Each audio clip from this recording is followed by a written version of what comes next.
Sa ng Philippine Statistics Authority at Department of Information and Communications Technology ang Digital National ID para sa mas mabilis na transaksyon, lalo na sa pag-avail ng iba't ibang serbisyo. Ang detalye sa report ni Clazel Pardilia. Rise and shine, Clazel.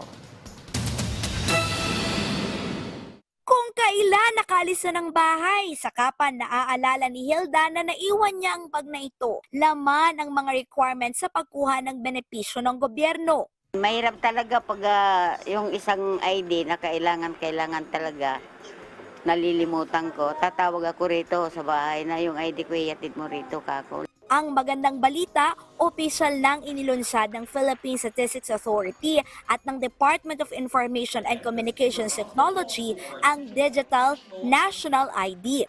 Ang mga nagparehistro para sa National ID, maaari nang makuha ang kopya ng kanilang National ID online. I-download lamang ito at magagamit na sa mga pampubliko at pribadong transaksyon. Makukuha yan sa nationalid.gov.ph. Paano kung naiwan ang ID? Sabi ng DICT, ipresenta lamang ang sarili. Nasa loob na kasi ng sistema ng Digital National ID ang impormasyon ng isang tao. Mabi-verify ito sa pamamagitan ng National ID Check at National ID E-Verify na ginawa ng PSA at DICT. If you go to other agency, you have to submit multiple documents or you have to give again your first name, your last name, your middle name, then magbigay ka pa ng ID mo. Ngayon hindi na.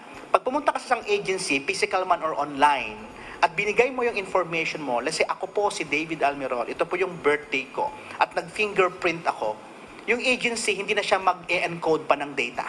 Automatic na yon. So we cut a bureaucracy there.